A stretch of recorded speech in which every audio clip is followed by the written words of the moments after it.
What up guys, John Brown here. Today we're going to talk about how much house can you actually afford. I see a lot of people and they work backwards from the purchase price. So they start, based off my down payment, I got 20% down for, a $1.5 million house. But then in reality, they can't actually carry that payment on a $1.5 million house. They're more like a $1 million house,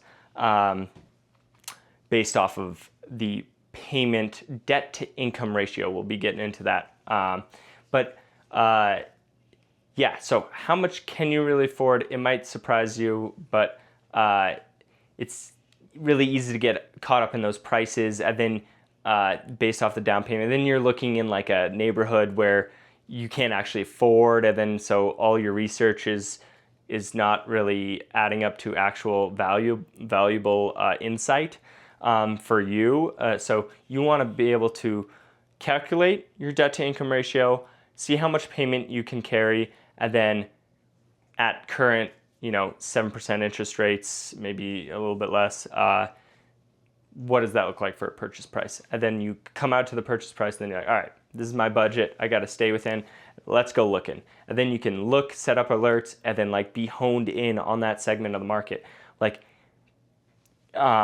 Even real estate agents full-time like me, looking at all the price points and then multiple counties, it's hard to keep up. So if you're just looking for yourself, you want to be so narrow that you can find a deal, and that's just really cutting all the noise out and really only looking at what can you afford and what do you need and where is that, and just focus on that, because then you can be an expert just in your very segment of the market, on what you're looking for, because that's ultimately how you get good deals and how you can proceed with confidence, right, for buying. So yeah, debt to income ratio. Basically, there's a 36% rule, which is safely covers, you take, I wrote up here some stuff. It's going to look pretty hectic, but here, let's see if you can come a little closer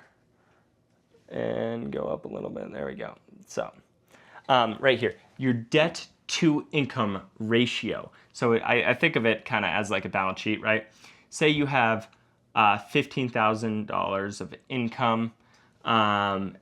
You bring that down. You bring that down to the bottom line, and say you have 15,000. And that's your monthly income. Also, note this has to be average of the past 2 years, and you have to be in the same sector or area of work. You can't be skipping from real estate to software sales and then have those 2 years of income count towards each other. No, you have to have 2 years in the same field, and then if your income is regressing, then they take the lower of the two.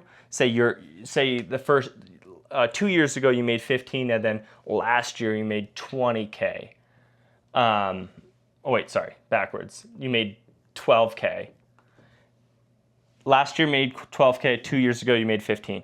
They're gonna nope, your most recent year is 12,000, so we're just gonna do 12,000 for 2 years, and then the average 12,000 the average is 12,000 a month, not the difference of averaging 15 and 12,000 a month.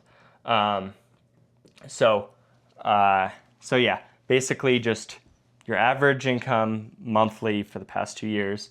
That's what you get your income from.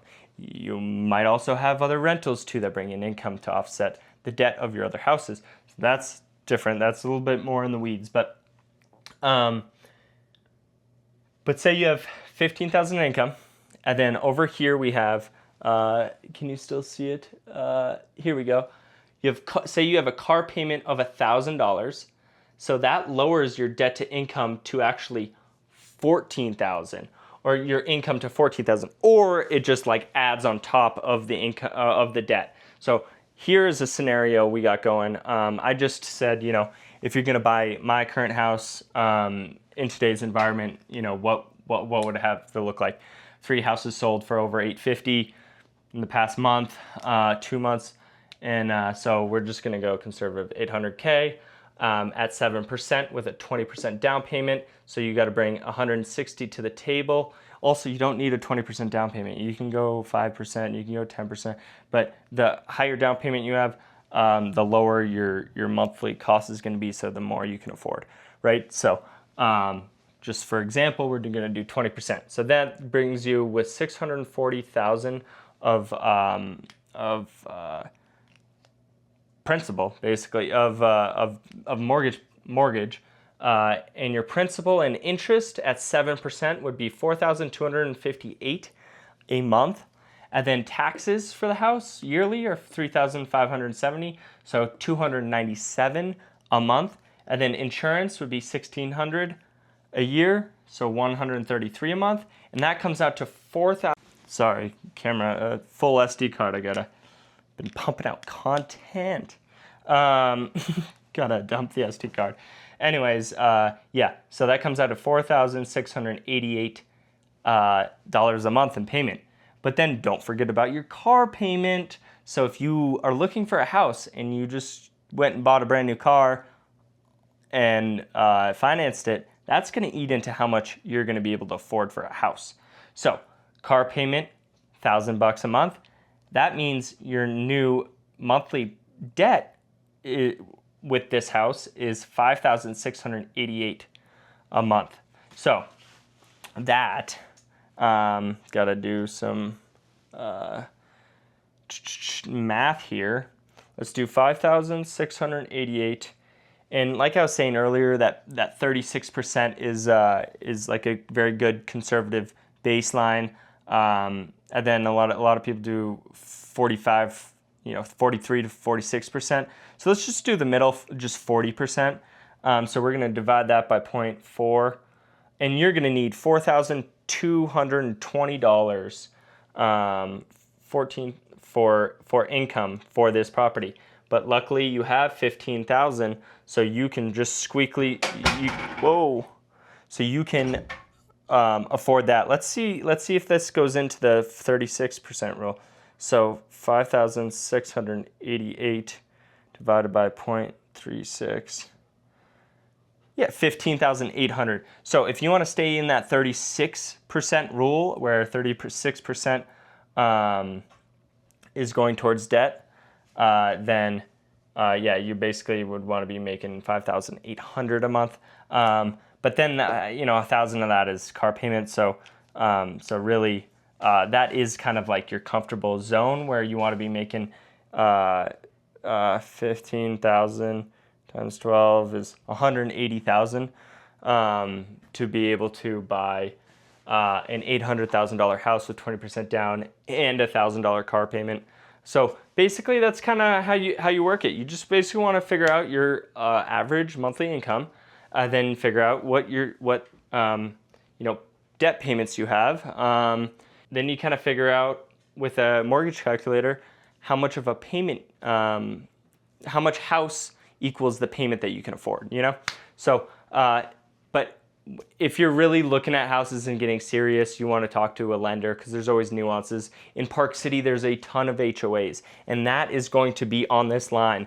Just another line item here, HOA, $400 a month. That just eats into your buying power. So you want to be cognizant of that. And yeah, so Millie wants to go for a run now. So she's been very, you've been patient, right? Yeah. So we're going to go. See you guys. Peace.